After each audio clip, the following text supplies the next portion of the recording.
If it hurts, yank the brakes, no get you, don't let up, put on more steam. Protect our kickers, our quarterback, our lead, our ball game. Ball, obstacles, block, cutter, side, through the game, tap, this win it is. Press you again, here for the first minute. Carry 5 people every 6 minutes. Doesn't have to be perfect, ain't gonna be perfect. We go compete for 60 freaking minutes. All right, enjoy the opportunity, enjoy the environment, and then go play our butts off, play for one another, and have a hell of a lot of fun. Everybody got me? Yes, all right. Just look around. You got the mountains, you got the most beautiful city in the whole entire country. The university is absolutely, looks like it's out of a storybook. It's just beautiful. People are incredibly genuine and extremely nice.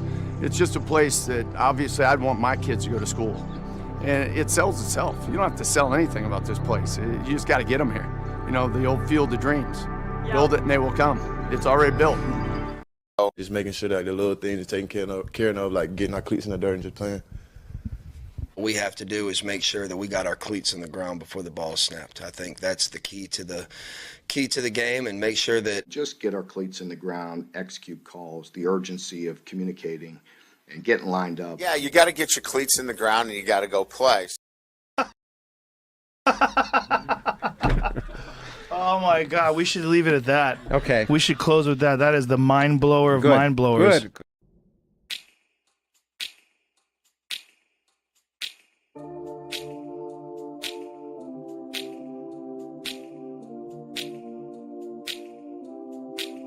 Do you remember when we fell in love? I remember, don't worry.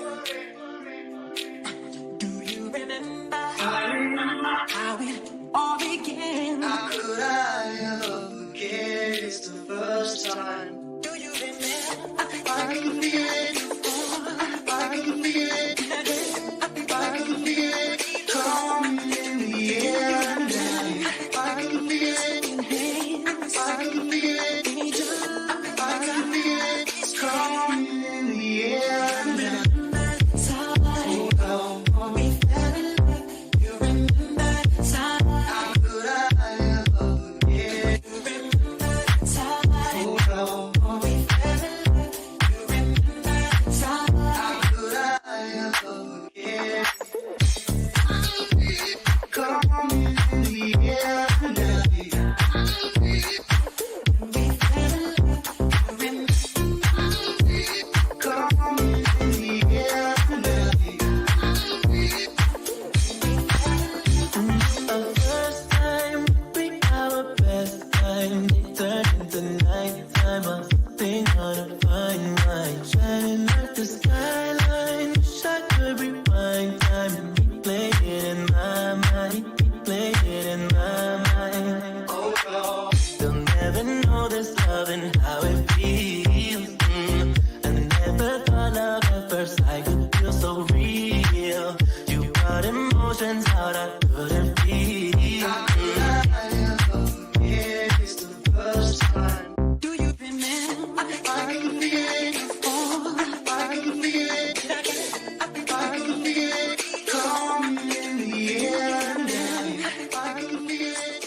Welcome to the Talkin VAWLS Network. My name is Boogie Bentley. It's Thursday night. We got a fun show coming up. We got Chase Thomas in the house from the Chase Thomas podcast. We're going to be talking about all things Tennessee football. We're going to learn a little something about him, because why not? Why not shine a spotlight on a young up-and-comer?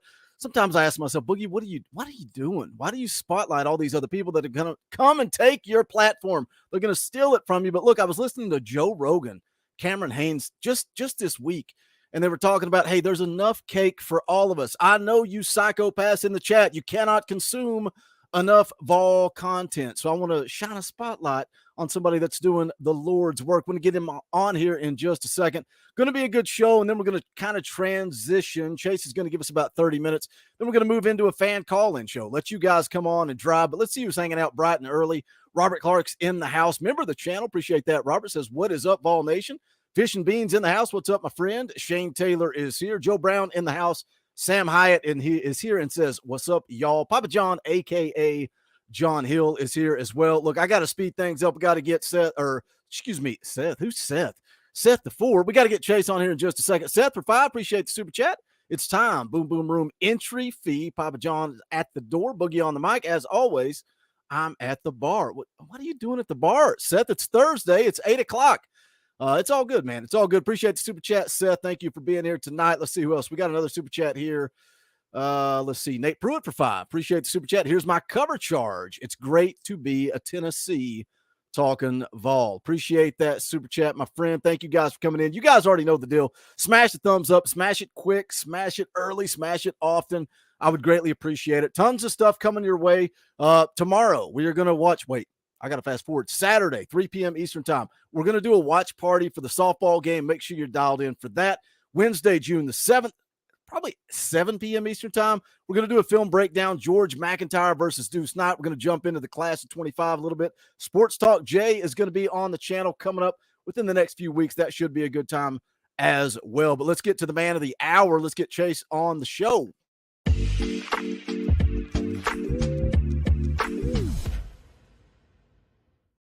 Chase, what's going on, buddy? Welcome to the Talkin VAWLS Network. Thank you for having me, man. This is a really cool setup. I like. How long did it take for you to set your entire little studio up? Because it looks top notch. It looks like very high tech and a lot of different things going on there. Very well put together, organized, that sort of thing.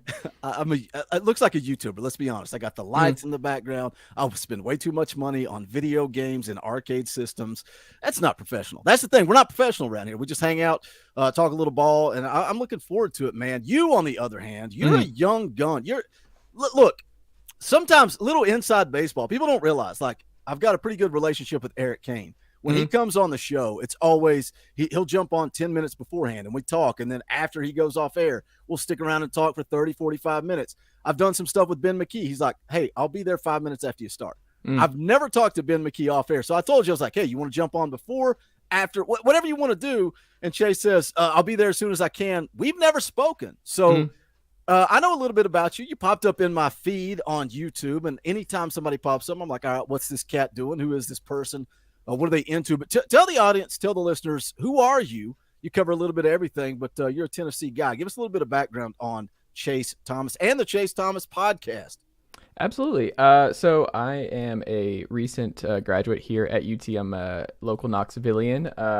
Got my master's here at UT. My dad was born in Knoxville. Half my family went to UT, and I went to University of North Georgia for my undergrad in journalism. But originally from Atlanta, Stone Mountain, Georgia, to be specific. Shout out to my guy Ben Matlock up there above me. Everyone's favorite Atlanta trial lawyer from the late 80s and early 90s there. But I'm obviously I cover it all that you talked about here each and every day on my program. And one of the things that I obviously love sports, but the sports renaissance, man, was something another writer had coined the term to describe me in, like, top 15 sports podcasts you should check out a couple years ago. And he just called me a sports renaissance man because I just cover so many different things and do my best to talk to as many different people, whether that's, Bruce Pearl, whether that's the Washington State football coach, whether that's a high school coach. I love Friday Night Lights. I love high school football. So here in East Tennessee, you'll probably see me roaming the sidelines for an Oak Ridge game on Friday night, Rivalry Thursday on Thursday nights. I love it all, and I found in my as I say grown up, but as I got older, I just kind of realized, like, you got to find your niche. You got to, in this industry that's always evolving, you're trying to find your place. It's hard to find the right spot and just kind of stand out. And for me, I just really prioritize that. I love going into different stuff. I like my Atlanta teams. I like Tennessee. I like I like what I like. And I think people recognize that when you're someone who just wants to cover a lot of different things, and it brings about a level of humility where I get to go into every conversation looking to learn. So if I do the majority of the talking on my show, then I made a mistake that episode, because the goal is to not just educate, but also entertain. But I love learning. So when I have different VolQuest guys on, or I have different coaches or whoever, I'm always learning. I'm always picking their brain. I'm always fascinated. And I hope that resonates for the listener and the viewer, whether you're watching on YouTube or you're listening in your car on your morning commute.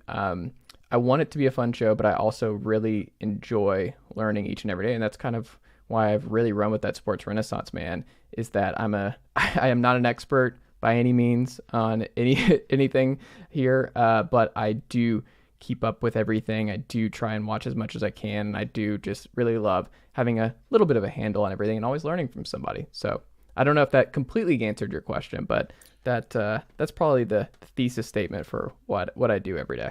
You dropped a lot of knowledge that I want to come back to in that statement alone. John Hill for $10, thank you for the super chat, says Boom Boom Room entry fee. And welcome to the Talkin VAWLS Network. Chase GBO, thank you, John, for the super chat. Appreciate that, brother. You said something very wise. Like, you're a young dude. How old are you? I just turned 32. Okay, 32 years old. I've been in the YouTube game for probably, I don't know, like 10 years. And I've done a comic book podcast. I talked to some of the top creators at Marvel. I've done a wrestling, I call it podcast because that's kind of the avenue. It was like, let's do a podcast, but we're too lazy to figure out Apple and Spotify and all that stuff. So we'll just throw it up on YouTube, audio, whatever, and let it go. And then I kind of became a YouTuber. But something that I learned, I interviewed Brian Hill, and he's one of my favorite creators at Marvel. And I was so nervous. And when I interviewed him, I went back and listened to it, and I was like, I talked way too much. I talked way too much. And that's what you're supposed to do as an interviewer, as a podcaster, as a YouTuber. Let your guests talk. Let them be. So you're wise beyond your years. And you know, that's something. Do you do this full time? Is your podcast your full? I know you do a little bit of writing. Looking at your website, you do a little writing as well. No, I actually have a day job that I've done, but I've done it full time off and on for the last couple of years. It just depends. Like, and I also have found, I don't know if you found this, like there's less pressure when it's not your full time thing, and you get to have more fun and experiment more when you kind of just, it's this hobby, it's this thing, it's this labor of love that is incredibly important to me because burnout's real, and it requires a lot of effort. It requires like me doing a daily show. Like I'm doing like after we get off here, like I'm jumping on another podcast to tape up my own show here, and you have to really love what you do. But I really like it being this other thing that I'm doing. I like it being the fun thing that I get to do rather than it just being my day job. So I don't know if I'll ever 100% be okay with the podcast being my main source of not even just income, but just my main source of work throughout the day, because I really like it being this escape, you know. And when it's no longer escape, I worry about what it feels like for me long term. Shout out to Roy Gibson for becoming a new member of the channel. We appreciate that, brother. Guys, make sure your memberships are up to date. They expire. Make sure you keep them intact. We appreciate that, Roy. Thanks for the support, brother. Look, I just made the jump. I've worked a day job, the same day job. I've worked for the same company 22 years. Oh, wow. And YouTube was always just, like you said, it was just a side gig. I had fun. And then it went from making a little bit of money to making a lot of money to making a whole lot of money. And it was like, I can either continue down this job that makes me miserable or pull the plug and just jump full into YouTube. And that's where I'm at. And I hope that you get there one day, but it does change. It does change when you wake up and you feel the pressure of, look, we're approaching 21,000 subscribers. They're expecting a video every single day. But guess what? There's no news. There's nothing to really talk about. In the past, when I was working my day job, I'm like, all right, I don't have to do a video. Now I'm like, I got to come up with something. So I get it. But man, you can't, when you're doing what you love, you can never complain. Like since I quit my job and I do this full time, I wake up every single day, thankful, grateful. These people in the chat, the members of the channel, they give me the opportunity, man. And it's not lost on me to enjoy this every single day. But let's talk a little Tennessee football because that's what people want us to talk about. What's your Vols story? Again, you're a young guy. You're about 10 years younger than me. So maybe what success means to you is a little different than what success means to me, because I'm born in 81, lived through the 90s. You're always winning in November. 98 national championship. I was a senior in high school. I enjoyed that moment, whereas some people younger than me didn't really appreciate it. What's your Vols story? Why Tennessee? And what do you think is success when you look at Tennessee football?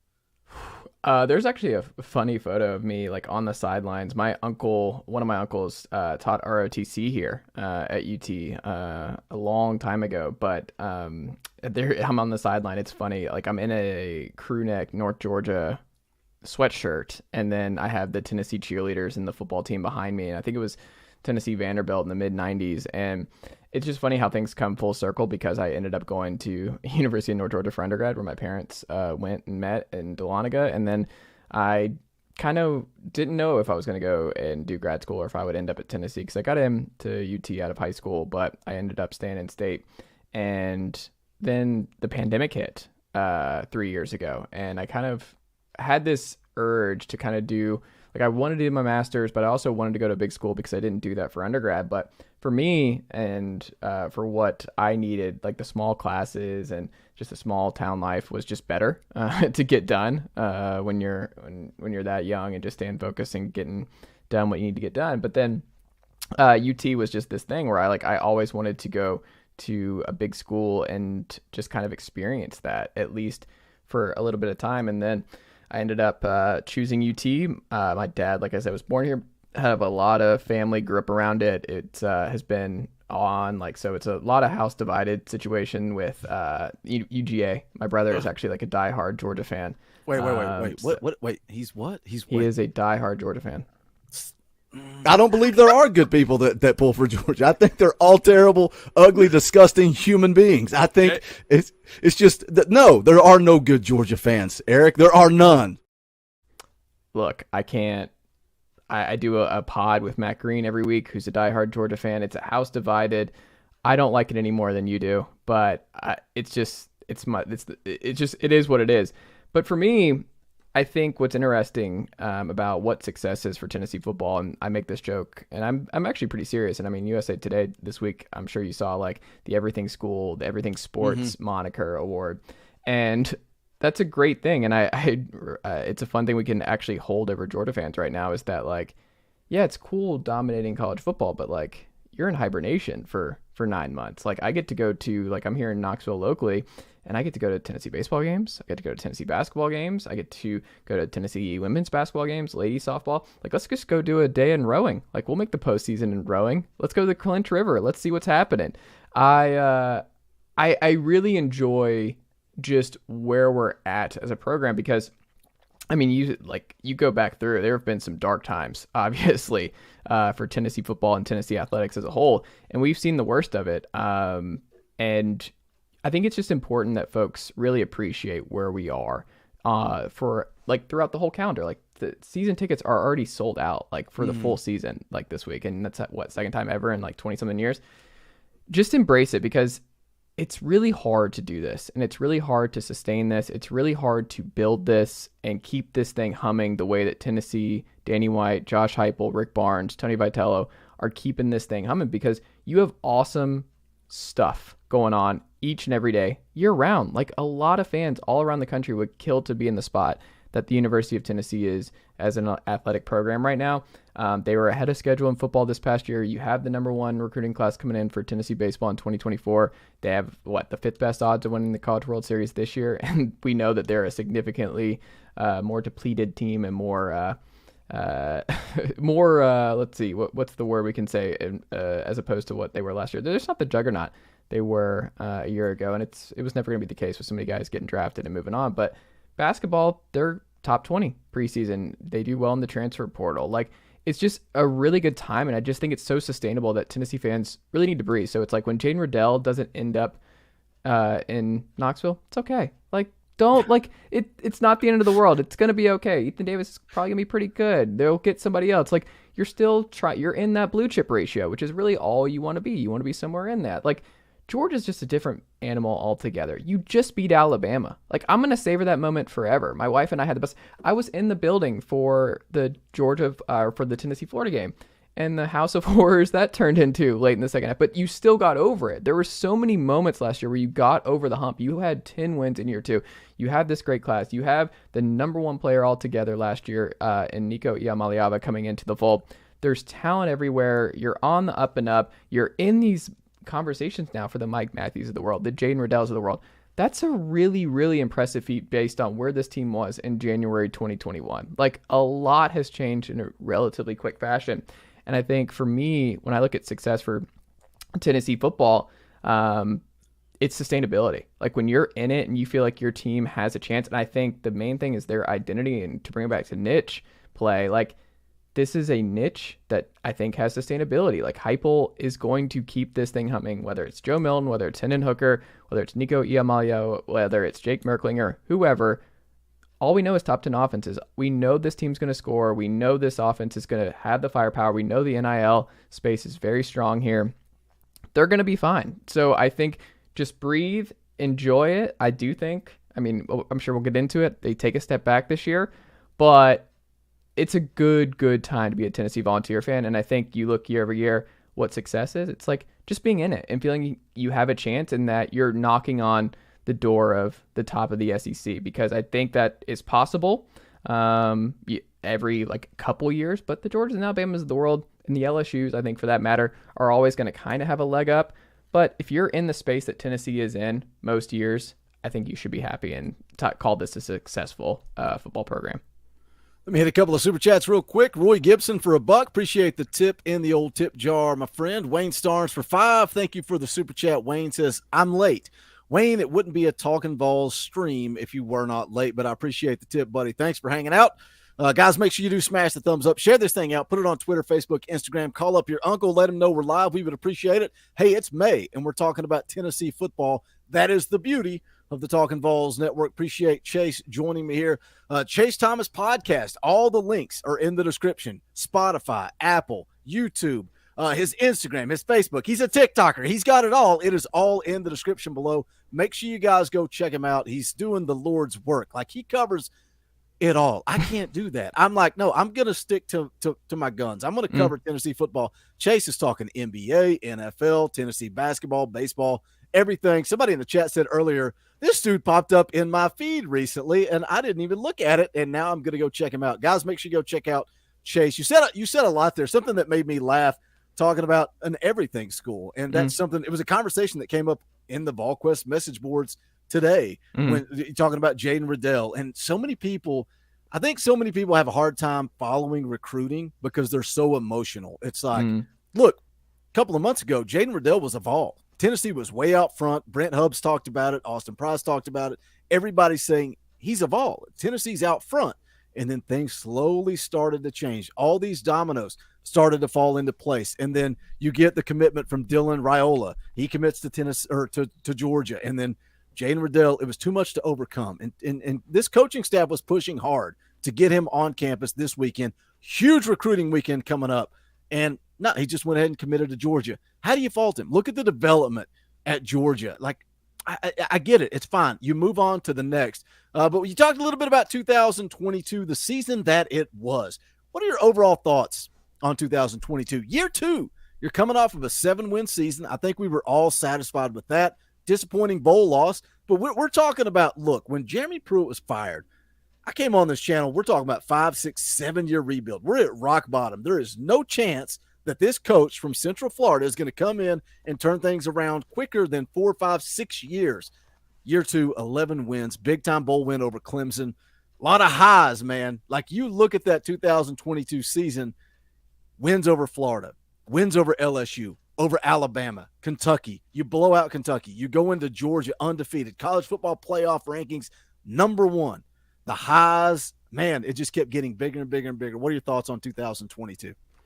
It's funny, like you can go back and check the tapes, but I predicted 10-2, and they would split Bama and Georgia and lose to South Carolina in horrific fashion. Like it was one of those. It's a hypothetical question that people ask you, and you're like, I'm not answering that.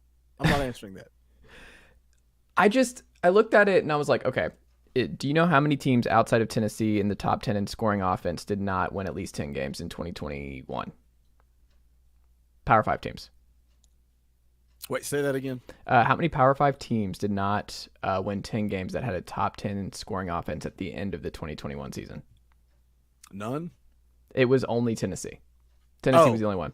So I went into next year, and I was like, look, go to a lot of these games. You see this offense. It doesn't matter if it's Drew Lock, Sam Bradford, Dylan Gabriel. In a sport that revolves so much now around quarterback play, around scoring, around getting guys in space, I didn't see a scenario where this team did not break through that barrier. And if Lightning, I didn't see back-to-back top 10 offenses not winning at least 10 games. And Hendon Hooker, I cannot say enough positive things about that guy. The big what if is Cedric Tillman. If he's healthy for a full year, I would have liked to have seen what the offense would have been able to do, especially in like games like the Georgia game in South Carolina, what it looks like if that secondary is not completely depleted going into that game, and then losing Turnage in the middle of that game, Jeremy Banks not being available. Like that game just really spun out of control. But I think one of the revisionist history parts of that is that like Tennessee was moving the ball over and over again. And when Hooker had that fumble and got injured late, like the offense was still relatively humming. Like it was still, people were like, it's over. And I'm like, it's never really over with this team. And it wasn't like South Carolina really blew them out from beginning to end. It was back and forth for the majority of that game. And you just never felt like Tennessee was completely out of it until the Hooker injury. But like, that was what hurt me the most, is I really wanted Hendon to be a Heisman finalist. And I looked at last year. I think any reasonable Tennessee fan should have seen, like, I shouldn't say should, would understand about this team not ultimately making the college football playoff because, like I said, the secondary was so depleted. They don't have the dudes. They didn't have the guys up front. They're not there yet when it comes to the necessary bodies in the trenches to really realistically compete for a national title. They're ahead of schedule, and that's nice. But then you go back and you're like, it's really going to be hard for things to go Tennessee's way to that degree in the next couple of years, because a lot of things did go their way, and you beat Bama, and like we'll see if that becomes a new norm for Tennessee. But like let's just see if that's going to be the case. Do they go into Tuscaloosa this fall? Like I think that's going to be really fascinating with Tommy Rees now calling plays, and like we don't even know who their quarterback's going to be. Is it Tyler Buckner? Is it Ty Simpson? Like we'll see, but there's more uncertainty around Alabama than there's been in a really long time. So, I mean, maybe you got over that hump permanently, but you're going back to the swamp. I want to see what that looks like. You barely survived at home. Like I was there. We were all pretty nervous at the end of that game that this was going to be one of the more classic Tennessee meltdowns that just drive us nuts that we've grown to hate. But like, I think there's no way to look at 2022 as like just this awesome overachievement where you got to experience so much more joy than disappointment. Like, yeah, the South Carolina game sucked, but look, everything else was awesome. You went into Georgia and made Georgia have to like get their crowd up and amped, where they're having Kirby send out like, hey, we need y'all loud and ready, and like had to just make that a gigantic atmosphere where, I mean, it was a hostile atmosphere, and they deserve credit for coming together and really making that just a really, really tough place to play. But like 10 wins like that, and then beating Clemson in the bowl game, you lose Hendon Hooker, and they rally the way they did at Vanderbilt. You absolutely obliterate Mizzou. You embarrass Kentucky in a night game in the black uniforms. You embarrass LSU on the road. I mean, there were so many highs in 2022 that I think you just have to look at it. And I think this is how I look at things in sports in general. It's like, because we spend so much time watching this, did you have more fun watching this team than you did last year? How much time did you spend watching Tennessee football where you're like, this is awesome. Like, this is so much fun. Those points, Hendon Hooker playing the way he did, Jalen Hyatt playing the way he did. Like, there was just so many highs that I can't look at it, the 2022 season, as anything other than just a tremendous success. And I think you just enjoy it because you never know if that's going to be sustainable, if that's going to keep going year over year. Just enjoy it. And I think 2022 is one of the more enjoyable seasons you'll see as of all. Yeah, it was so much fun too covering it, and I'm sure you can relate to that as a content creator, right? And I did a morning show every Monday morning with Eric Kane from VolQuest. He would come on every Monday morning, and then I would go on his show on Fridays. And every week, it's like the Pitt game. You win in overtime, and it's like, okay, that was a huge win. Like you talked about in the preseason, can Tennessee get out of September 4-0? And then you go beat Florida. And like you touched on earlier, it was an ugly ending to that game, but Tennessee won. Then you're going to go on the road and get tested against LSU, and then you just beat the brakes off of them. You follow that up with Alabama. And, man, when that – like we do a live post-game show within minutes of the game ending, and typically I'm yelling at my co-host saying, get on here, we got to go live. And I was like, I'm going to soak this in. And I just sat and stared at the TV, man. And I'm getting chills right now thinking about it because – that game was so big. It was so, I mean, you're talking about 15 years of losses, and then you continue that momentum. Every week got bigger. Every week got more exciting. It was so much fun to cover, man, because each week got bigger and bigger and bigger. But we're about to roll into 2023. We're going to wrap you up here in just a few minutes. I got an extra 10 if you need me. I can do an extra 10 if you need me. Yeah. Well, okay, we can do that.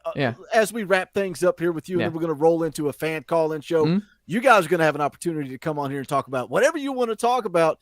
But let's talk a little bit about spring. Going into the spring camp, year 3 of the Josh Heupel era, Hendon Hooker's gone, Jalen Hyatt's gone, off to the NFL, Darnell Wright, top 10 draft pick, top 10 pick. Like, that's huge. That is huge. You also got some big shoes to fill. What were your thoughts going into spring, coming out of spring, the good, the bad, the ugly? Where are you at with this football team going into year 3? I am terrified of the offensive line situation. Like, I think one of the things that we'll see that's going to be very different and very evident early on is that Joe is not nearly as mobile as Hendon Hooker was, and you kind of take that for granted, where Hendon Hooker would take off, that first read's not there, and you trusted him so much more in space than I think you do Joe to this point. And a lot of what we are nervous about with Joe, we won't see early on. Like, the running out of bounds against Ole Miss is still just stuck in the back of my mind, and until he shows that consistency, and especially let's see what he looks like in Florida. Like, I think that's good. That's already circled on my calendar, where it's like, he gets outplayed by Graham Mertz in the swamp with this Florida team. Like, what is their over under? Like 5.5 to start this year. I saw something like that. ESPN FPI has Florida favored to win that game too. I mean, you talk about some goodwill being lost relatively quickly here. If the Vols go into the swamp this fall and fall flat on their face in a really, really rough way, I think people are going to start getting a little nervous about where things are headed here, because this is a little bit more difficult of a schedule this year for the Vols than it was last year, I would say, by and large. And John Campbell, we'll see what he looks like at left tackle. Darnell Wright, I just think it's going to be the biggest lost body. It's not going to be Hyatt. I'm not worried about the receivers. I'm not worried about the quarterback. I'm not worried about running back. I'm not worried about linebacker. I think we'll be actually better on that front. And then Aaron Carter making the 2 deep. Like, that's going to be good. And I think you're going to have a nice, healthy rotation on the outside. We'll see what Roman Harrison looks like in a starting role this year. But I think for me, who's playing right tackle, and is John Campbell good? Because Joe Milton, with behind a bad offensive line, scares me. Joe Milton's going to take his time to wait for things to develop downfield. I could see a scenario where it gets bad pretty quick and fans get pretty uncomfortable. And the difference now with Tennessee, and I hope the best for Joe, and I love that he stayed, and I love Hendon's and Joe's relationship. I wonder what it's going to be like if he's struggling early on, because this is a different kind of guy behind him now altogether. Like, Nico, every Tennessee fan watching this right now knows, 5-star player, the number 1 player on 3 for this past class. He's big. He looks like he's basically the most exciting quarterback prospect we've had since Peyton Manning. He is going to actually be on the sidelines. He is going to be available if things start going awry. I was in the stands for Pitt, Tennessee 2 years ago when everyone around me was screaming for Harrison Bailey after the latest Joe Milton overthrow. With a name that's so easy to chant like Nico, and with that kind of notoriety that Nico is going to have, I don't know if Milton and Tennessee can be ready for something like that, where if he does go through some growing pains and it's not as clean and fun as it has been the last year and a half here of Tennessee football, it's just going to get tense. And I think there is a possibility where it gets tense, like UTSA at home. Like, they have a great offense. They're going to put points on this Tennessee defense, and we'll see what he looks like there. Like, they have a really good team. That is a really good group of 5 team. I'm not worried about UConn coming in later, but UTSA, I think, is a sneaky game to watch with how Tennessee plays. I don't think they'll lose, but I do think it's one that you have to get up for if you're Tennessee, because I think they're going to be a really pesky home game.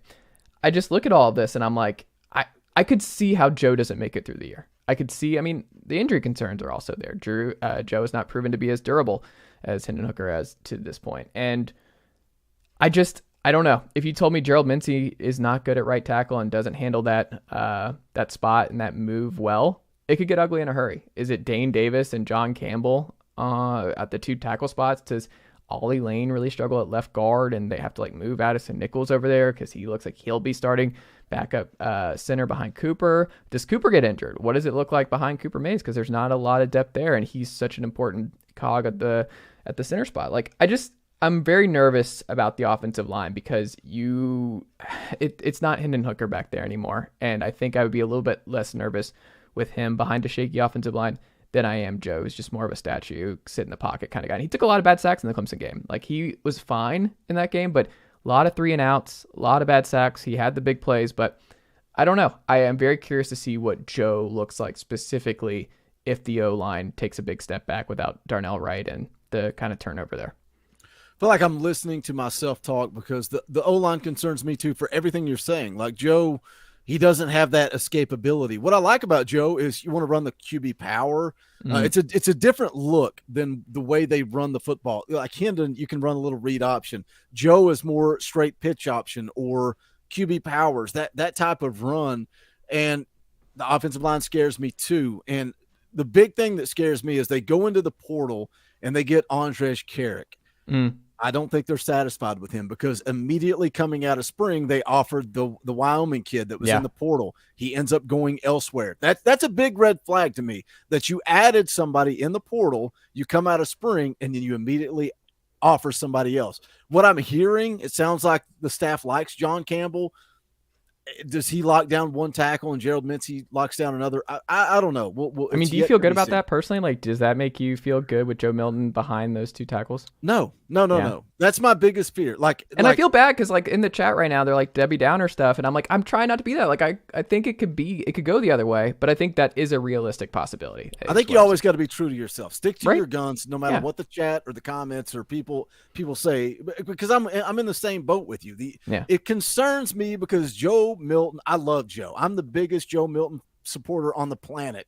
Going back before Hendon won the job, I was getting crucified on my own channel because I was in the Joe boat instead of the Harrison Bailey boat. People told me how dumb I was, how stupid I was. I stuck to my guns. I'm ready to ride or die with Joe Milton, but I am concerned. And that's why, again, a quick plug for what me and Coach Jay are going to do on June the 7th. We're going to do a live film breakdown. You guys love them.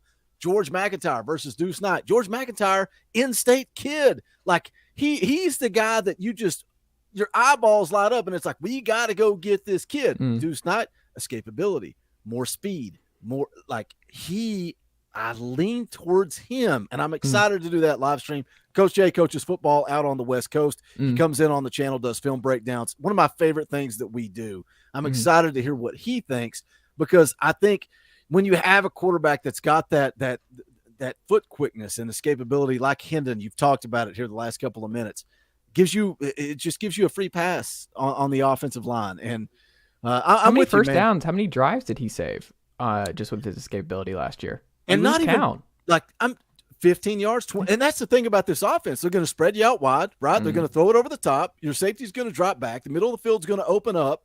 And so if you can get out of the pocket and run, you got all kinds of green grass in front of you to go make plays. So I agree with you 100%. That's one of my biggest concerns. And are we sure Joe's going to do that? Do you think he's going to run more? No. Designed, maybe more designed. And something interesting I saw again on the BallQuest message boards was if Nico is coming along this fall, if they like where Nico's at, you're going to probably see a whole lot more designed runs for Joe. Because if they have that confidence, they're not going to be scared of, Joe getting hurt. That's something you got to look at too. Yeah. I like it. I mean, I'm hoping. What is your prediction before we hop off here? What are you leaning right now on, Matt? I'm at 9-3, and okay. I can put the schedule up on the screen, and it's easy for us to sit and look at this screen and say, okay, you got to go on the road and play Florida. That's a toss up. You can lose that game. Texas A&M, you can lose that game. Alabama on the road, Alabama and Kentucky, you can lose both of those games. Georgia, you can lose that game. I can pick out the games that are toss ups and look like a genius when I predict 9-3. But if I had to pick 3 games that Tennessee was going to lose, that's a little bit more tough. But I'm at 9-3 because I think between Florida, Alabama, Texas A&M, Kentucky, and Georgia, I think they find a way to win a couple of those and drop 3 of them. I'm at 9-3, and I'm happy with that. I think I am there too, with the caveat I could see 8-4 if there is just a really bad offensive line situation where I think Florida right now I'm leaning loss. I think they sweep South Carolina and Texas A&M at home. I'm not worried about going to Kentucky. Like until Tennessee loses to Kentucky, and especially Kentucky just handles this offense and keeps up with Tennessee in that regard, I'll believe it when I see it. on that front, and it doesn't seem like Tennessee has any plans of struggling in that one in that series. So I think that's another one, and just it's asking a lot to beat Bama back-to-back years. Like even with Bama looking the way it does and Georgia at home, like that's, I mean, it's just very easy to see it 9-3, 8-4, and I hope fans can like that's okay. Next year is the year that I have circled. Like 2024, you have the playoff expanding to 12 teams. You have Nico. Hopefully he gets to sit the whole year and learn and get bigger, weight room, all that kind of stuff. Learn the playbook, everything else. Maybe spend a lot of time with Kenzie Milton, who's now in the fold. Maybe that'll help. So that could be cool. But I look at that group, the amount of talent that is coming in on the defensive side of the ball that will have been here for this full year. Like that was my favorite part of this 2023 class, was just the amount of defensive guys, especially in the secondary and the linebacker core, that like there's just going to be a lot of dudes that I hope will be ready to go and make bigger impacts and just more athletic, better all across the board. And then the wide receivers, I think they're going to always be fine. And Nico just gives you a chance. Like Nico, if he can sit for a year and that kind of, we've seen guys pop and what that does for a team. And he's just a different kind of player, potential wise. And you could be a playoff team. You could easily see it. You just got to, I don't think this is a playoff team this year. I don't think this is a Cinderella type situation, but I hope to be wrong. Like I want to be wrong. I want Tennessee to go 10-2 again. I want them to be flirting for the CFP all over again, but that requires Joe Milton to be a Heisman type quarterback. And I don't know. It's the beauty of being a content creator. I said all last year, guys, watch out for South Carolina. Watch out for South Carolina. Watch out for South Carolina. And I got told every week that I was an idiot. And then Tennessee loses to South Carolina. And I'm like, I never wanted to be more wrong than I was on this. But you bring up a good point. For me, Florida, I think so many people look at Florida and Alabama and think, oh, well, we turned the corner.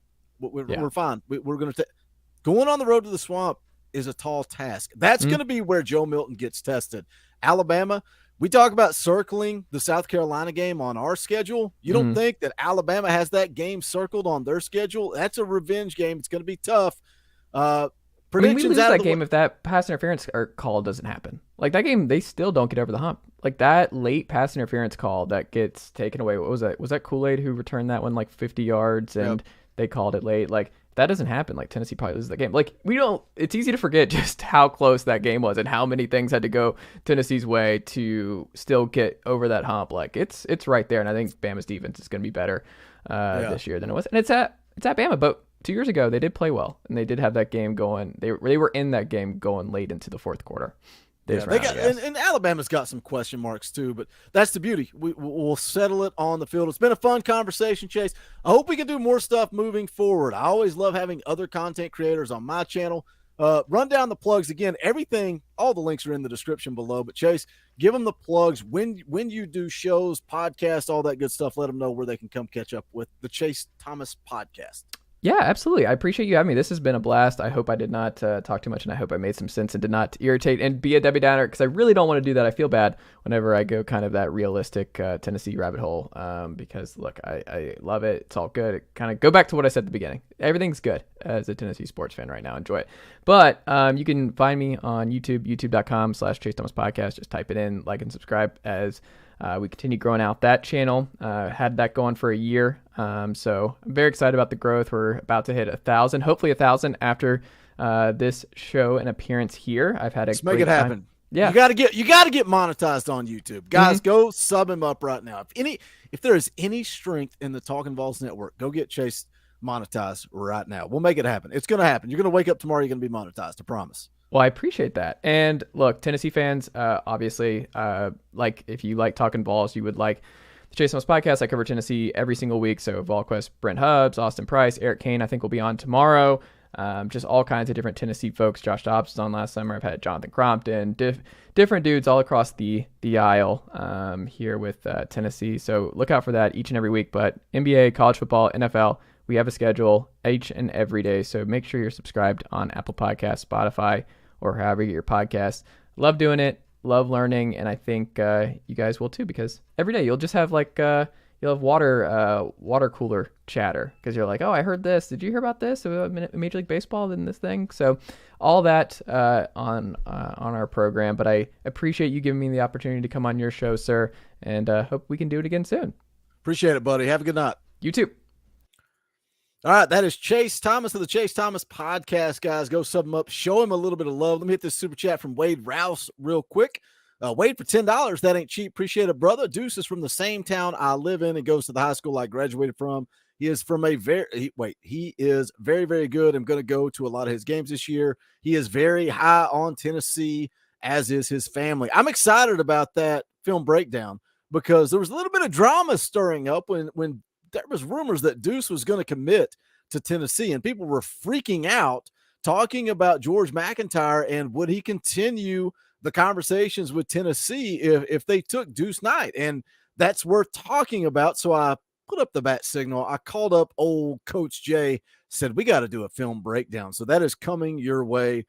June the 7th, Wednesday, June the 7th, probably 7 p.m. Eastern time. Going to be a fun live film breakdown. Just a reminder, Saturday, 3 p.m. Eastern time, the watch party, the May watch party. I'm waiting till the very last possible second to do that watch party. We're going to watch the Lady Vols softball team taking on Texas.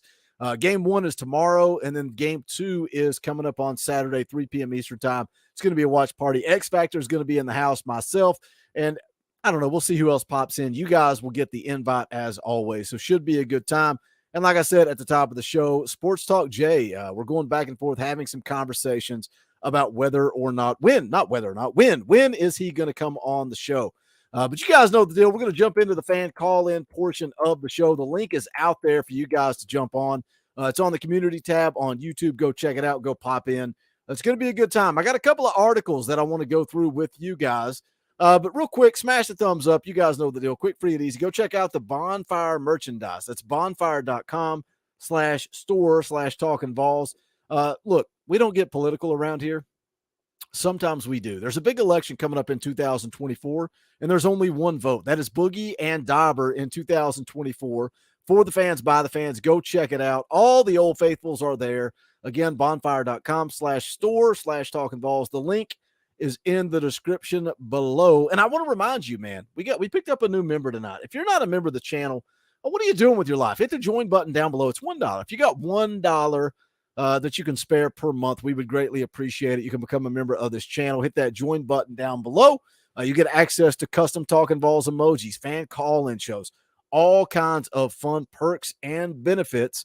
Look, Coach Jay is on the show regularly because he won me over on a fan call-in show. That's part of it. So hit that join button down below. I see a bunch of you guys in the chat without the power T beside your name. We got to fix that. We got to turn the corner. We're going to jump into the fan call-in portion of the show here. I want to go through a couple of articles. Let me get one shared up here. Let me see. Where is it? There it is. This is what I want to talk about. We're going to get a couple of the listeners on the show. We got Joe Brown in the house. What's up, Joe? We also got Cody Branch. What's up, fellas? What's up? Not much. We're gonna finally got my signed jersey in from my family.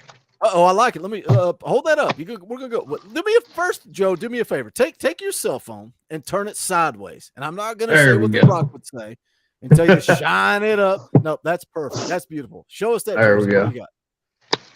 They got me a signed Hendon Hooker jersey for my birthday.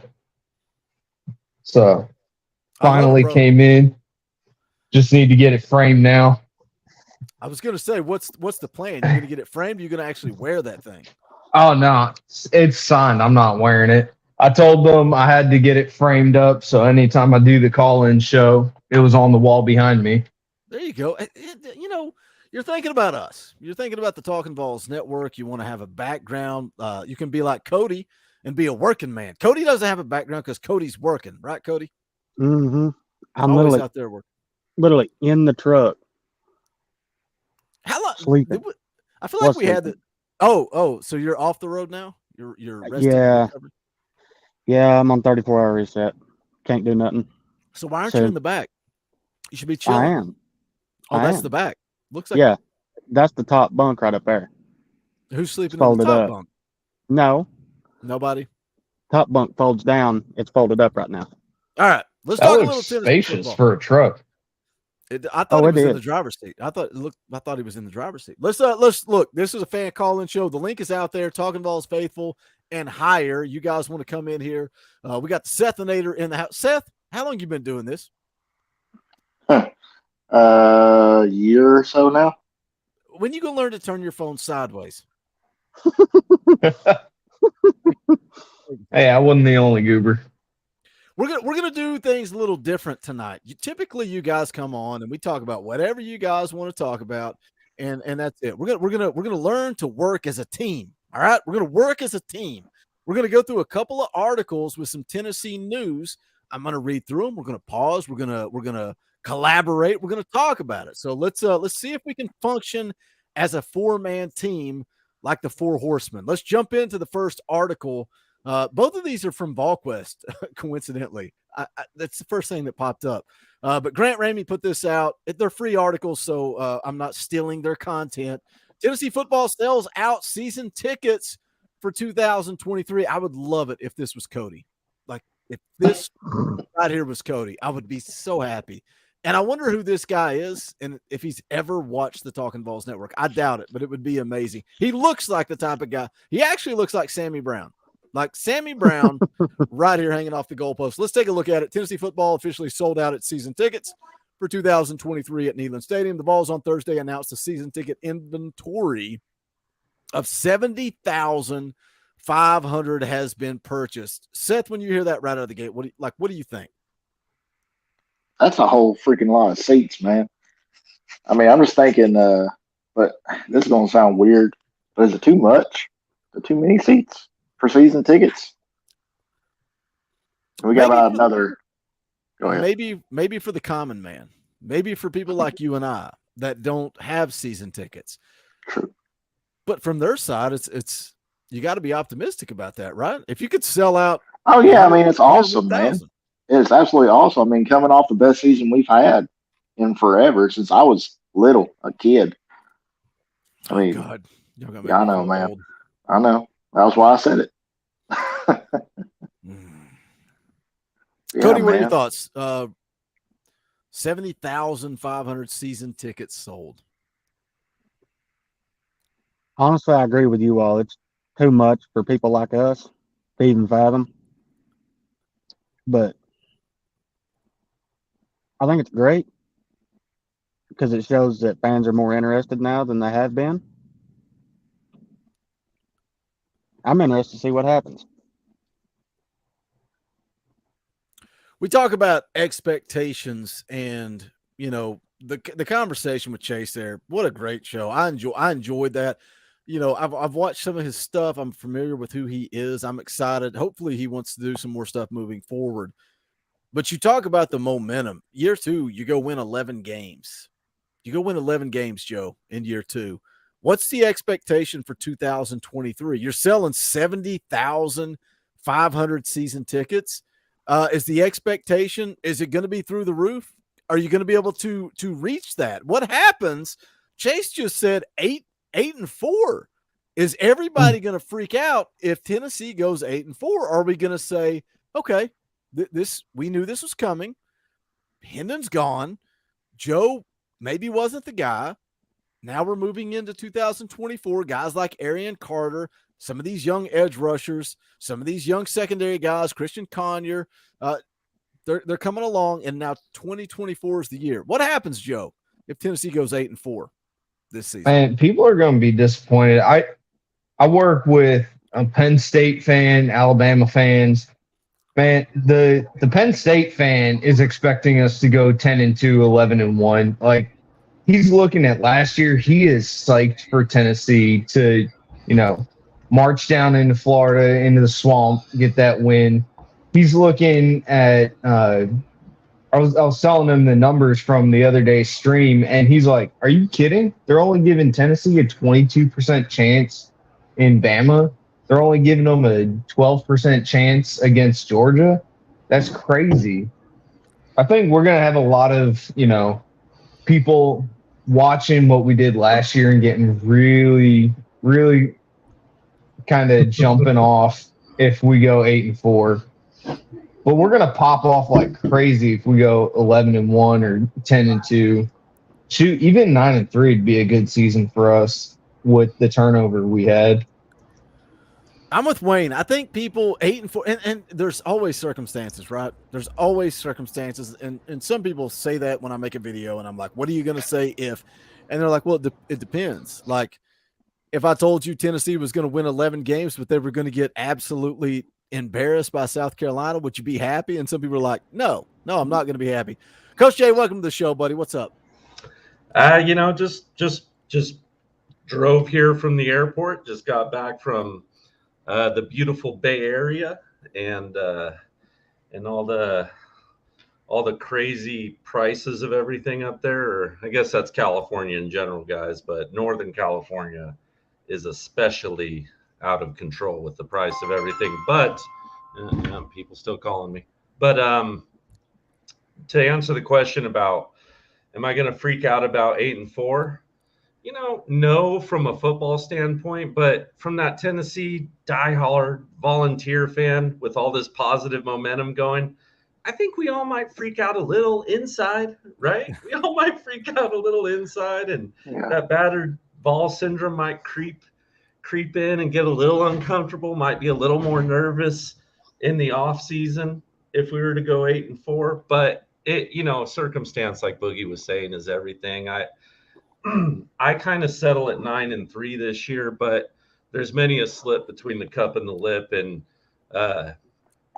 heaven forbid the injury bug jumps up, or heaven forbid we take 2 quarterback injuries or something like that. I know everyone wants to crown Gaston Moore after the spring game and all, and I think he can be capable, but you certainly don't want to be left with just Gaston Moore going into a back half of an SEC schedule. That would be a cause for heavy concern in my mind. So we'll see how it goes, but I kind of think 9-3, and I kind of think Josh Heupel might just surprise us and overachieve again, though. So we'll see, guys. We're about to who in the world thought 11 wins? Who in the world thought 11 wins were coming in 2022, right? And talking about the injury bug, interesting conversation. I don't know how much or if any you caught the conversation with Chase Thomas. Guys, make sure you go give him a sub. I told the kid we were going to be over. I say kid, he's 32. He's a grown man. I told him we were going to get him over 1,000, guys. Go give him a sub. All the links are in the description. We were talking about injuries and Joe Milton. And the more Nico comes along, the more you're going to see them take less care of Joe. Let's run a little bit more QB power. Let's run a little bit more speed option. So that's something worth keeping an eye on as well. This goes on to say Tennessee initial goal was 61,000 in time for the 2023 season. The Vols also announced a 96% season ticket renewal rate and over 9,000 new season ticket holders for the 2023 season. All this is optimism. All this is excitement. When Danny White took to the podium and hired Josh Heupel, he talked about excitement, an explosive offense, this high octane, up tempo offense. He said, we're going to play an exciting brand of football. And I know when you go win 11 games, that winning cures everything, but it's also, like Chase talked about earlier in the show, it's an exciting brand of football. Name a game where you were bored watching Tennessee play. You were excited about every single game. And, look, an athletic director, Seth, the athletic director has a tough job in 2023 because not only are we talking about raising funds for facilities and this and that and upgrades, you also got to balance NIL. And when your big-time donors are saying, hold on a second, Danny, I got to pay $8 million for your quarterback. I'm not giving you $2 million for your facilities. It's a tough job for Danny White at Tennessee. The whole NIL thing is, I'm not saying anything new, guys. It's truly the Wild West out there, right? It really is. I don't think they're going to have a handle on it either for 6 years, 5 years, 6 years. What do you guys think about that? How long until we kind of have a defined way this NIL thing is going to go countrywide? Or is it forever going to just be different state to state and conference to conference? Are we going to get any uniformity. Is the NCAA just going to continue to have no ability to enforce anything or do anything? Or are we going to be in limbo forever with it? I don't know. What do you guys think? I think you'll see states get control of it first before any conference, overall conference, or the NCAA does. I think it'll be states first. Yeah, we'll see. It'd be interesting. I agree. I think it'd be states, but honestly, that might be the worst thing for NIL. If states get a hold of it and states are capping how much NIL money can be paid out, then you're hamstringing your schools.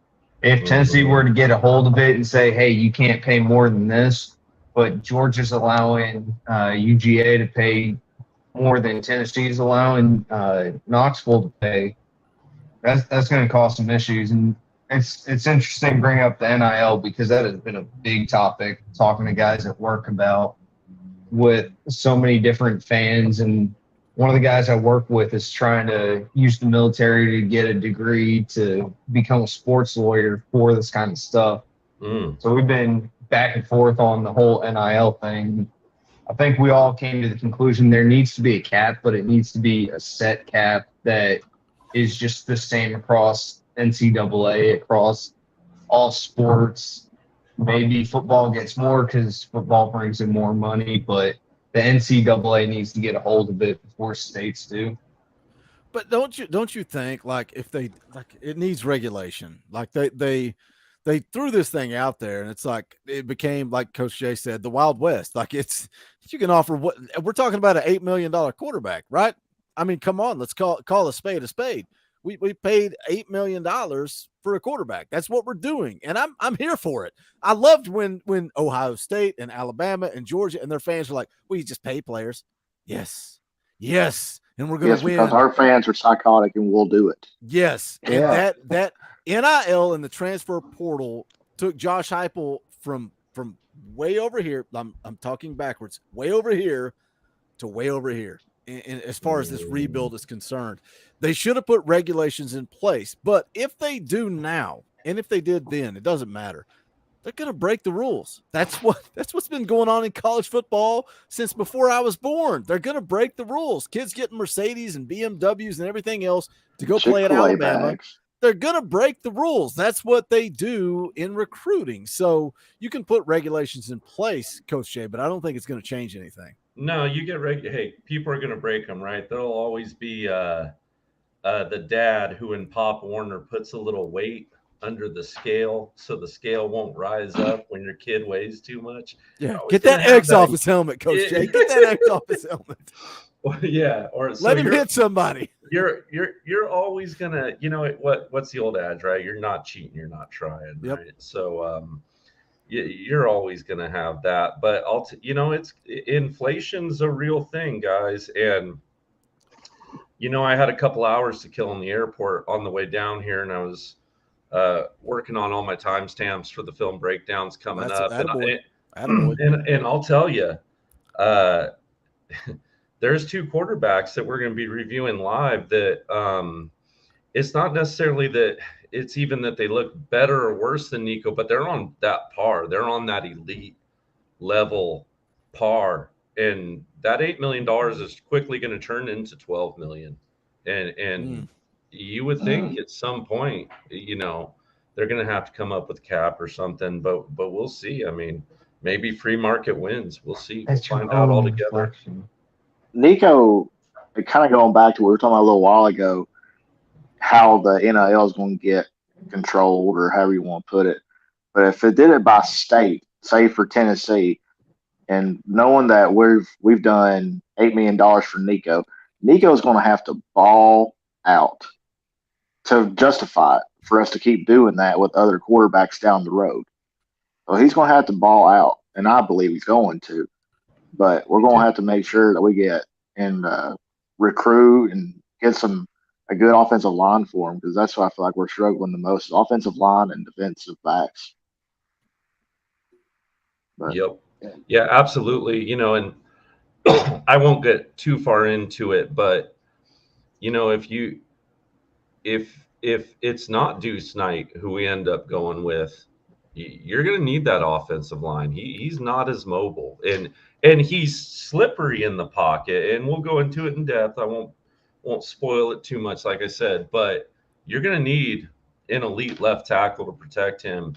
You're going to have to really nail down that blind side, and you're going to have to really nail down B to A gap to open up that run when you spread them out, if that's the quarterback that they go with. So with that said, that's what we're looking at. The offensive line will be important, and Hype's done a lot. You know, the system is good for offensive linemen. It's a healthy system that can create space, but they've still got to be able to be elite. You've still got to have a good left tackle that can pull. And, you know, when we had that night where we picked the senior we were going to miss, I was so excited when no one had picked Arnell yet, because I felt like he was just so dang important to that team. And I was so happy to spotlight him, because we're going to have to find someone good. And I think we can fill it.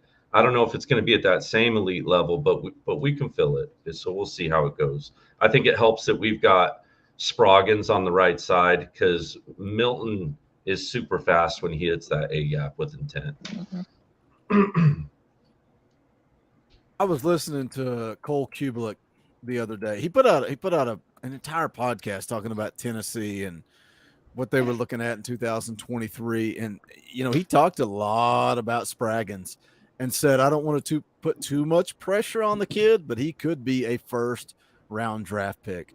But Coach, you bring up good points, and man, it's why I'm going to get so much hate.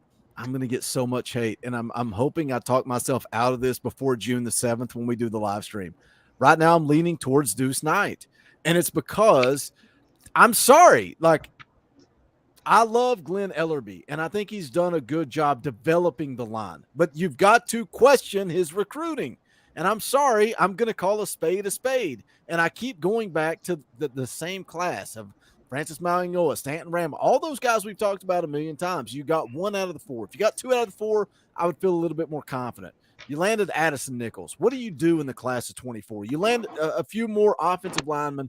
Maybe I'll get a little bit more confidence. But right now, I'm concerned about the recruiting on the offensive line, and that's why I lean more towards Deuce Knight. George McIntyre's a stud, too. Can you get them both? I don't know, Cody. Can you land both of those guys? Are they going to be Eric Ainge and Brent Schaefer? Because that's the comparison people keep putting in the comments. It's because one's black and one's white. Let's be honest. Is that why people keep making that comparison? Come on. Yeah, probably. And, yeah, I think we can land both of them. I thought it was because one was right-handed and one was left-handed. Oh. Wow. I'll see myself. Hey, justice for Y'all have a great. lefties. All right, welcome to the Talkin VAWLS Network with Coach Dad. Unbelievable comment. I cannot retaliate against that. Sorry. No. I want to hear Cody's answer, though. I really do. Can we land both of them, Cody? What do you think, man? What do you? Yeah. You do? Yeah. You think Yeah, we can land both of them. I think we could. Yeah, absolutely. Especially if it's like a Nico is the man, is taking over, and one of them sees like they can win that elite. Because hey, let's say Nico just looks absolutely brilliant in mop-up duty, and Joe Milton goes high, and it looks like Nico's going to go high. Yeah. Why wouldn't you want to go to a place that's just put that's going to put 3 quarterbacks in the league and playing on Sundays? I want to go there. That's sign me up, man. But a lot of people question that because we say the same thing about wide receivers, right? That's why I've been out here preaching that Josh Heupel's put more receivers in the league in the last 3 years than anybody else. But yet we've still got Ryan Wingo trending away from Tennessee. Amari Jefferson just recently put out Alabama and Georgia are at the top. Tennessee's on the outside looking in. That starts to concern me. And I think Tennessee's going to land Mike Matthews. I do. And it's, people can say, well, 2 months ago you said this, Boogie. Well, I know I did, because recruiting constantly changes. And now Wingo seems to be trending away. Mike Matthews seems to be trending to Tennessee. And that's fine. Like I'm good with that. But I think you've got to be able to land between Matthews, Wingo, and Amari Jefferson, you've already got J.J. Harrell on the boat. You got to land 3 of those guys. Whether that's Matthews, Amari Jefferson, and you keep J.J. Harrell or Wingo, Amari Jefferson, however it plays out. And I know there's some other guys out there that Tennessee's in on at the wide receiver position. But you got to land – I think you got to land 3 of those guys. You got to do it. What's up, Prince? I'm wondering Go, please. Go, Joe. Go ahead, Joe. I'm wondering what more we have to do to help increase draft stock. Like, Milton's not getting any talk about being drafted. It felt like they really disrespected Jalen Hyatt. Meanwhile, everybody I'm talking to at work, the Giants fans, whatnot, same as the Penn State guy. He was so psyched to get Jalen Hyatt to just run down the field. Watching other balls that have just made it into the league at wide receiver, like, what more do we have to do? But also, just being the crazy ball guy here in Texas and seeing so many other balls has gotten so many people into college football. It's just seeing the hype. I want to know why it's not reaching these receivers. Like, what more do we have to do to get these guys? I mean, I think one of them's got to make it up there, right? Like, just like pulling these kids away from Georgia. I mean, winning counts, guys. Shoot, man. But coaching football or playing football or hell, watching football, winning, it's everything, right? I hate to be that simple, right? Like they say, play for fun. It's not fun if you're not winning, right? Yeah. Did we land Darian Carter before or after that Alabama win? After. It was after. Do we win that if Bama comes in and smokes us by 14? No. So you want to pull those kids from Georgia? Go kick the crap out of them in Neyland. That's what I say. But you got to earn it. Like, I agree. And people can, the counter argument to that is, well, Tennessee won 11 games. Once. 1 year. 1 year in the last, since like 2003 or some nonsense. You got to continue to do it. And you got to continue to put guys in the league. You got to continue to develop guys. I think that's the key. Like, Ohio State has done it on the regular. People saying, why in the world did Jaden Riddell choose Georgia? I don't know, man. Maybe because the tight end development, the production at the tight, like, can you blame, like, seriously, I was going back and forth in the comments of the video I put out this morning. Why in the world would you blame Jaden Riddell for going to Georgia? Why? Like, they win.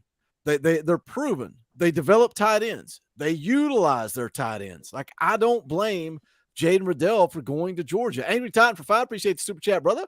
Says nobody dropping door fees. Get on them. Get on them, Angry Titan. Say, drop those super chats. Put those tips in the tip jar. We would greatly appreciate it. If not, at least smash the thumbs up. That's quick, free, and easy. So thank you, Angry Titan, for the super chat. Appreciate that, brother. What do you think, Prince Buck? Welcome to the show, brother. What's going through your mind tonight?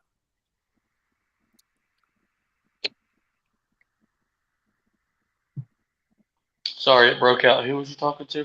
To you, brother. Talking to you. Oh, okay. It's glitchy tonight for some reason. Man, I'm just excited for the season. Listening to the guy earlier talking about at least we're not 9 months dormant like those greasy sleazeball fans of Georgia and those cousin kissing Alabama fans. We're sitting here. We're watching a baseball team. Hopefully they make it to the playoffs. Softball team looks good. Shoot, even the road team, it's getting warm out. I thought I saw or heard something. I'm supposed to be doing some things to the waterways down there by the river to make it nicer. I think that's going to help with the recruiting as well. Once the kids see even more things when they get on campus that they can do outside of it. I really like the coaching staff as far as they're making it fun. These kids these days, it's different. 15 years ago, and even back all the way back to '98, people wanted to play smash mouth defense, go win titles. These days, kids want to know what is there to do that's fun. It's just the whole the age group, the generation. They're a different type of kid than they was 20, 25 years ago. That's be it. entertained. That is an interesting point going into a huge recruiting weekend on Memorial Day weekend. What's up, Sunshine Ball? Good to see you in the chat. Where's your woman? She usually drops $50 super chats when you come on here. Where's she at? She in the chat? She's what's she doing? a little sick right now. Where's she at? I don't believe it. Where are you at? Yeah, I don't know where she's at. And gosh dang it, I've said it before. I always want a good glass of bourbon whenever Sunshine Ball pops into the chat. I know, Sunshine. This is not high quality. This dude brought me liquor to the Orange and White game, and I wasn't there to receive it. That's got my. Oh, that's the bottle. You need to put my name on it, Sunshine Ball. Oh, you need to put my... I could. Right. Yeah. I'm sure he took care of that for you. Look at the bottle. That is such a beautiful bottle. How could you not want to drink Buffalo Trace? Like, look at the bottle. For the design alone, I think that's what makes it stand out for me. Like, what a great bottle. Buffalo Trace also makes great cigars. Boogie right here. Boogie. Do they really Buffalo make great cigars? Because Buffalo Trace, what I was smoking after we beat Alabama. Really? See, I'm not a big cigar guy, but I smoke. My golf group, we smoke cigars on the golf course. That's the only time any of us smoke. And we found this one brand of cigar that we all like. And, we rotate. One guy picks them up this time, and it was my turn. I was like, all right, I gotta drive 20 minutes to this one tobacco shop to pick up these cigars, and because we're playing golf tomorrow, and they're all gone. Every one of them's gone. And I'm like, guess what, boys? It's dealer's choice tomorrow because I have no idea what I just bought. You guys can just enjoy them. But let me segue back. Somebody just said it, talking about Memorial Day. Oh, yeah, Memorial Day. The atmosphere, the lake. Like, that was a big thing for when Nico was in town for the Memorial Day weekend. They went to the lake. They were on the boats. They were having a good time, just enjoying life. And we got another one coming up this weekend. Memorial Day weekend, 865 Live is what they're calling it. I'm going to rattle off some of the names. This is directly from VolQuest. Caleb Beasley is going to be in town. Boo Carter, Carson Gentle, Cam Fountain. Who else we got here? Amari Williams. Sammy Brown is expected to be in town. Tylen Singleton, another linebacker. You land Edwin Spillman and Tylen Singleton, and you pair them with Arian Carter. Let's freaking go. Jesse Perry is going to be in the house. Daniel Calhoun, Jake Merklinger. I like seeing the highly rated four-star quarterback coming in town to continue to recruit. Peyton Lewis, spoiler alert, going to be a Vol on Saturday. Wink, wink, nod, nod. Video's ready. Be ready. Daniel Hill's going to be in town. Jaden Riddell was supposed to be here.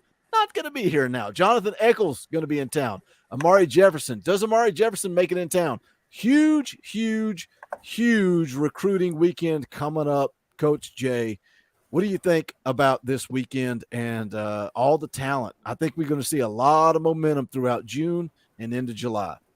Well, Amari Jefferson, hopefully he makes it to town. I'll say I did the 2 quarterback timestamps, and I did Peyton and Amari's. And, man, I'll tell you, Peyton and Amari, they made it really, really difficult to find 5 or 6 highlights to hone in on, because it was 8 minutes of just beauty, man. Go check out those highlights, guys. Those are amazing young talents, and we can nail even one of those down. We'll be in a good place.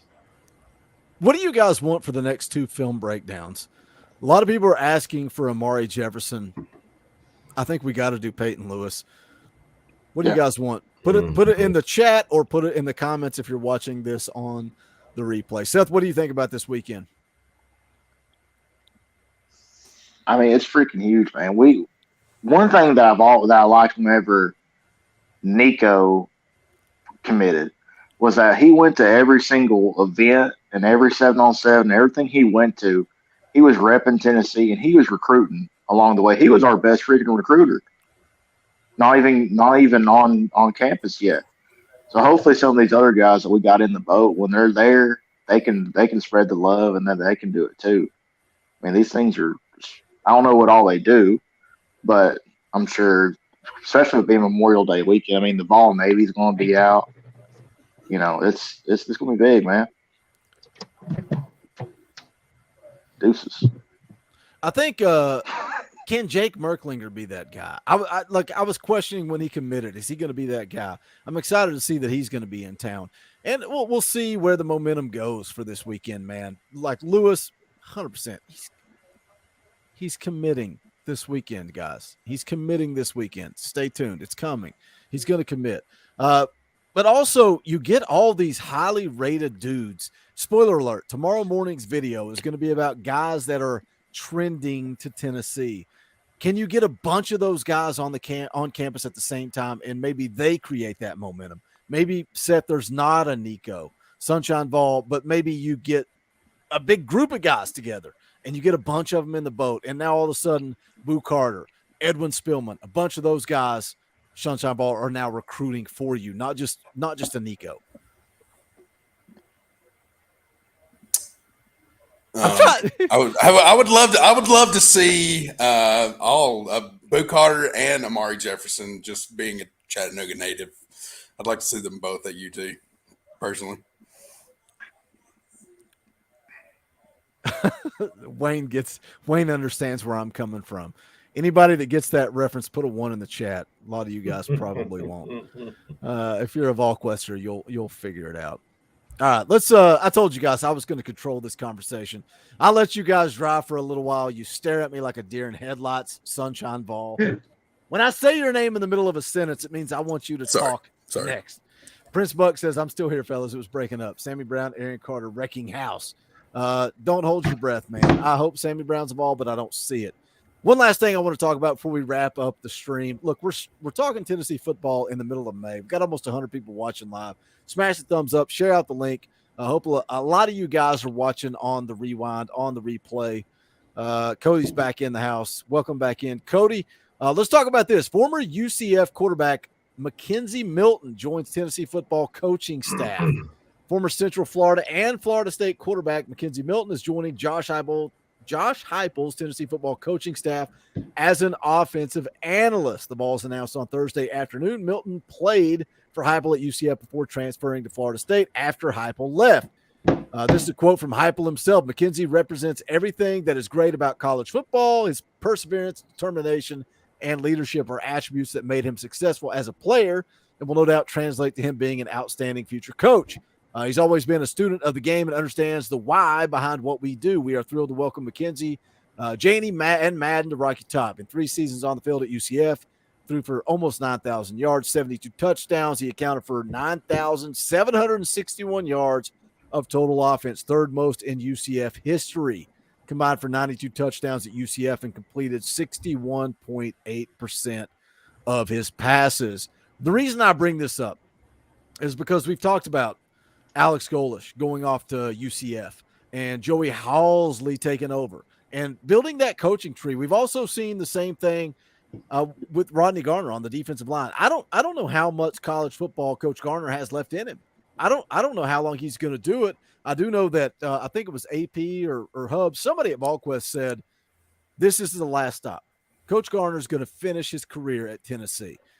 Guess who's waiting in the wing, going to take over? Robert Ayers, brought in to learn under Coach Garner.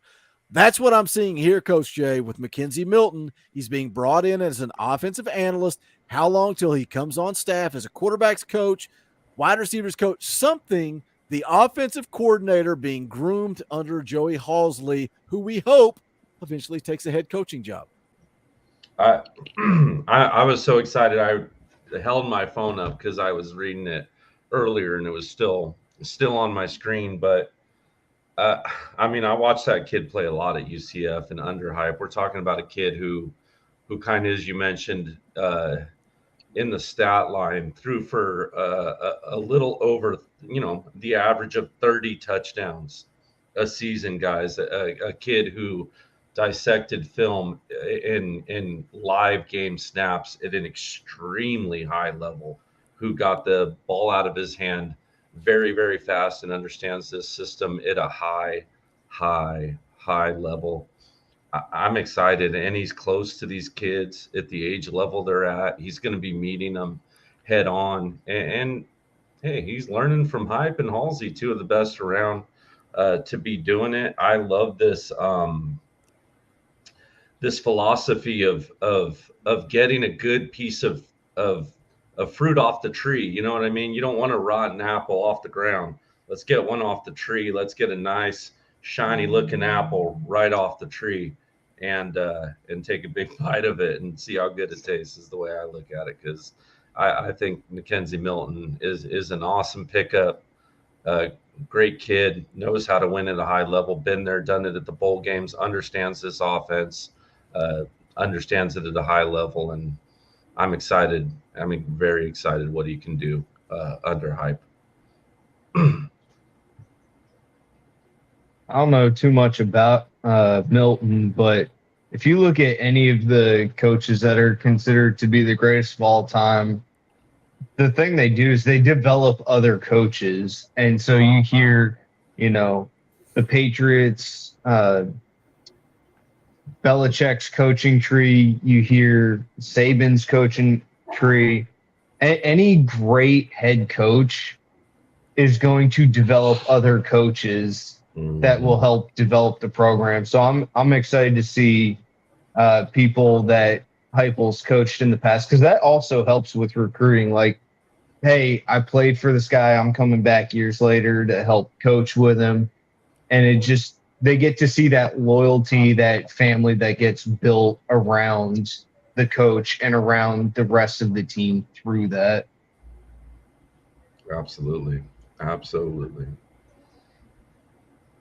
Go, Seth. Don't be hesitant. Yeah, Go. come Jump on. in there. We see you saw guys. that thought bubble. I don't need to tell you. I don't need to guide you guys. That's what we're learning. We're learning to function as a group. Go, Seth. Go. Okay. I saw in a comment down there, I think it might have been Fallout that said it, but he sees Gaston Moore kind of falling in this same role eventually. And I think that's probably right. These guys that, well, let me go back a bit. I've whenever I first saw that Heupel he kept hiring and promoting from within, it freaked me out a little bit. I think it freaked me out a little bit because I don't know. I didn't think that'd be successful, but it has been. So now I've got more faith in Heupel than I have. I'm going to let Coach Jay just enjoy his little blushing he's got going on. Go ahead, Seth. I am one red Irishman right now, ladies and gentlemen. Anyways, but seeing how successful it's been, and they're going to keep progressing, and next thing you know, they're going to be coaching somewhere else. Well, now some of his players are getting promoted up from within, and you know what? Maybe it's going to sound horrible, but it's the only way I can think of it. Keeping it in the family might be the best way to go here. Yeah. So it's kind of it's changed my way of thinking how this needs to be. Well, I was having a conversation. Somebody sent me the article from UT Sports about Mackenzie Milton getting this job. And, we were having a conversation where he's like, it's kind of bittersweet that you want your coaches to get cherry picked, right? You want to see them leave. Nobody wanted Alex Golesh to leave, but there's two options, Seth. There's two options. Either the coaches leave because they're taking better jobs, or they leave because you fire them because they suck. All that matters, Sunshine Vol, all that matters for Tennessee. When you guys grasp, like, are we vibing yet? Are we vibing? When I say all that matters, Sunshine Vol, when I finish this sentence, that means it's your turn to talk. So you can start formulating opinions. That's the way YouTube works, Sunshine Vol. So when I say, when Joey Halsley ends up going and getting that head coaching job, that's a good problem to have, because you don't want to see, like Butch Jones, you were firing coaches on the regular. Philip Fulmer was backed into a corner. His hiring of Dave Clawson was the final straw, and that cost him his job. So it's a good problem to have when you're bringing in these guys like Milton, like Robert Ayers, that are going to learn and develop. So that way, when Rodney Garner retires, when Joey Halsley gets the call, you've got guys ready and willing to go. Sunshine Ball. I think it's a great thing because all of the big time programs nowadays have several analysts. The Alabamas, the Georgias, they all have a ton of analysts But unfortunately, whenever you said that, all I could think of was Butch Jones at Alabama. Lord have mercy. Yeah, I'm sorry. That was a pity job. That was, you know what, That was a pity job. you deserve to be a head coach somewhere, but nobody wants you. And I guess here you go. You can It's sit kind on of the weird because sideline. Alabama is kind of like rehab, right? You failed as a coach, so we bring you in as an analyst versus, Mackenzie Milton, Robert Ayers. They're up and coming coaches. That there's a difference between. Well, I failed, so I go to Alabama, go through rehab, go to Arkansas State, and continue to fail because Butch Jones is the only guy on the planet that continues to fail and get jobs on the regular. Look, we're an hour and a half into this thing. It was a fun show. I didn't know what to do. Chase told me he had 30 minutes, so I wanted to what was I going to do? I thought about yelling at Coach Jay, but he's all over the planet. I didn't even know he was going to be here. If I thought about doing a show with him or with X Factor, I didn't know. And I thought, let's just send up the bat signal. Let's have a fan call-in show. But that's going to do it for this one. We're an hour and a half into this thing. I want to remind you guys, Saturday at 3 p.m. Eastern time, Lady Vols. Coach Jay, are you busy? Was Saturday? Yes, Saturday, 3 p.m. Eastern time. This Saturday? Are you out of town? You can DM me. I'm here. Okay, well, me and the X Factor will be here. I'm sure Seth will be in the house, John Hill. All of you guys that are on the watch party tier, we're going to hang out. We're going to watch Lady Vols softball and probably talk about Tennessee football for 3 hours. That's probably what's going to happen. Spoiler alert. But regardless, guys, smash the thumbs up. Share this thing out. We appreciate the support. That's going to do it for this one. For Coach Jay, for Seth, for Sunshine Ball, for Joe Brown. Sunshine Ball, I'm waiting for that Buffalo Trace, brother. There you go. Do not mail Joe that to the me. label. Do not mail that to me. It is illegal. We'll figure out a way. Yeah, we got to do a hangout to get together something before the season starts. We'll figure that out. But we're going to wrap this thing up. Appreciate you guys tuning in. My name's Boogie Bentley. This is the Talkin VAWLS Network. Got a video coming your way bright and early tomorrow. Go check it out. Don't miss it. Go Big Orange. That's all.